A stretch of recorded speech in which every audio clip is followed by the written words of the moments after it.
All right, we're going point by point as to why your Seattle Seahawks are a playoff team this year, because nobody seems to believe in them nationally. We've talked about it. The Vegas line is somewhere around 7.5 games in terms of a win total for them. So Dave and I have come up with 5 reasons each as to why this team will be a playoff team this year. And now we're on to reason number 4. Dave, what do you got for number 4?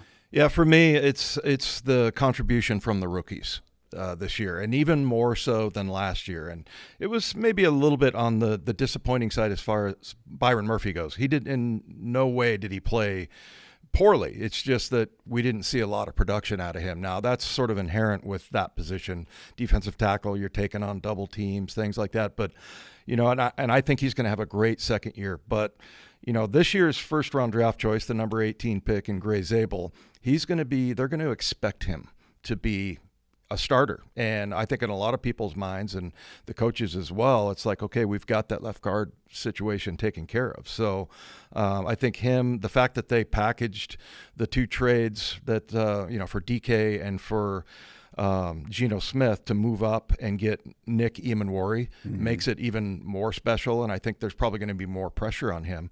But I think he's going to need to be a major contributor. And then you just go down the list, like Elijah Arroyo. I mean, we talk all the time about Jimmy Graham being the best tight end in the history of the Seahawks. And maybe Arroyo, he hasn't shown that he can block very well, but he needs to get to that point where he's a good blocker. But he's an incredible, like John Schneider told us, they can use him as an X receiver. So he's really a versatile player, multiple, as you like to say, Bob. Yeah, I love it.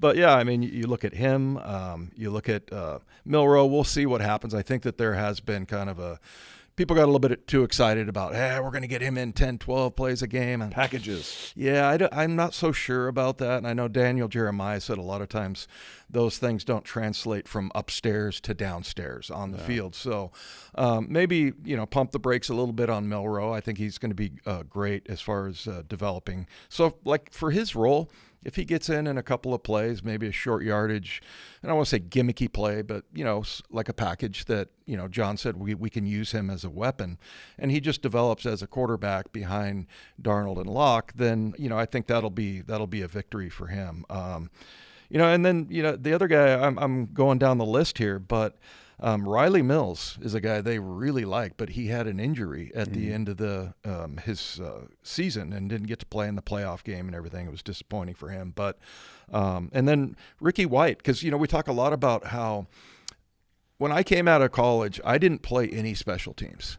I was a starter for the last 3 years of my career there, and a lot of guys, they don't play special teams in college just because they're starters, and you don't want to put those guys on the kickoff team or whatever. But you look at Ricky White, wide receiver.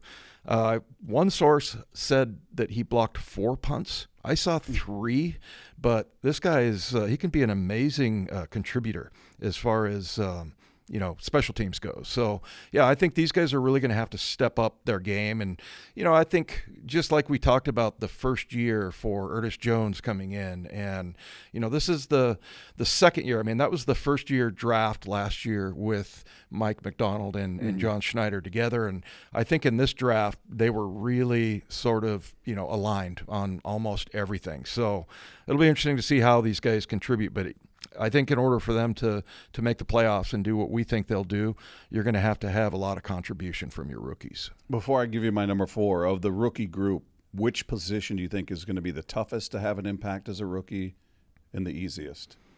Well, I think the easiest probably path is for Gray Zabel at left guard, just because, he's got protection around him. Yeah, he can, if the center's good next to him, he's got Charles Cross next to him. I think, that would be a good path. I think the hardest one probably is going to be Elijah Arroyo, just because it's just different, and if you can't block in college, well, it's only going to get tougher. I talked about Devin Witherspoon and how he's always moving. He's a moving target. I mean, these guys it's harder to block, definitely. And so he might be a guy that, and look, I thought last year A.J. Barner was great at tight end, and I think he's going to develop. But Arroyo, it'll be interesting to see how they use him, and if they truly do use him as an X receiver, because he has that kind of speed.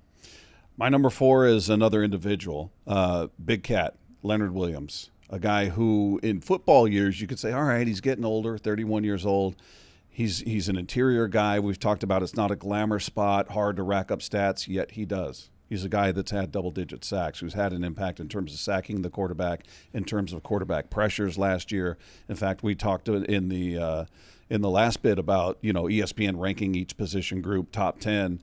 So far, the only Seahawk that's made a list is Leonard Williams for defensive tackles. So, something you brought up a lot about scheming for teams and preparing for teams that you would face. There were guys you called extra meeting guys. To me, the Seahawks have 2 of them, and they're both on defense. Yeah. And we've talked about Witherspoon. Leonard Williams is the other one. He's a problem. And we also talked about, somebody saying, oh, you can scheme to stop a cornerback. A defensive tackle is a game wrecker. Yeah, they're often in the same spot, but he's not. Yeah. He's a guy that's all over the place. You talked about him at the 9. He can be out there on the end. He could be there in the middle of the bodies there and wreaking havoc. He's just a problem no matter where he's at. He's just another guy like Ernest Jones that I think impacts everybody around him. His presence, his leadership, he's a difference maker. Yeah. For a defense that's young, that everybody, especially last year, everybody's learning this new defensive system, a new head coach, everything's new. I think we talked about the turnaround in the second half after Ernest Jones got here. He was a huge key to it, talking about Leonard Williams, to the turnaround as well. Yeah, Ernest Jones deserves his flowers. He was a difference maker, but so was Leonard Williams. And he is just such a he's been such a massive acquisition for them. Yeah. He's done such a brilliant job. And, kudos to the front office for getting him and recognizing what he could bring to the table and the impact he could have on this defense. Because to me, he's exceeded what I expected from him. Yeah. No, he absolutely has. And, that was a guy that John Schneider had been looking at for a long time. And as you mentioned, he can play all over the place. And so, you put him out on a tight end. Don't try to block him with the tight end. It's ridiculous. So, he is, and he started to make plays in the second half when the defense got good, and we'll get into that later. But their second half numbers were phenomenal, and guys like him and Spoon started making plays all of a sudden. So I thought that was when we really started to see Mike McDonald's defense really shine, and Leonard Williams was one of the best playmakers, definitely. So, he's 6'5", 300 pounds, and he can run like a deer, or as Rabel said, like a racehorse. And that's what when he he picked off that pass, and I remember that play against the Jets where it was either going to be him or Jaron Reed that was going to drop, and I think he switched with him at the last second, but. God love Jay Reed. I think he's a great player. I don't think he runs away from that. He's not getting to the end zone. Aaron Rodgers might have caught him. Sorry, Jay Reed. Yeah. No, he's an incredibly important player as well. But that was just watching him run. I'm like, I can't believe what I'm looking at right now. Mm-hmm. And he ran away from everybody. Now he had some good blocking and all that, but just those kinds of plays. You've seen him split double teams. Like you said, I think I always call it an extra meeting player, but he's a problem. Yeah. There you go. There's reason number 4 from Dave and myself as to why the Seahawks will make the playoffs this season. So stay tuned for number 3 coming your way.